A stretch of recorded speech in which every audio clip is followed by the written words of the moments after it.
നെഞ്ചിലൊരാളില്ലേ കിളി കൊഞ്ചണ മൊഴിയല്ലേ ചഞ്ചലമിഴിയല്ലേ മലർമഞ്ചമൊരുങ്ങിയില്ലേ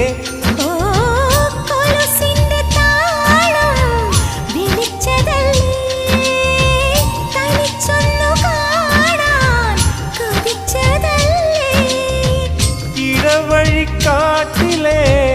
ഇലഞ്ഞിതൻ ചോട്ടിലെ ഇക്കിളി മൊട്ടുകൾ നുള്ളിയെടുക്കാൻ ഇന്നും ഒരാശയില്ലേ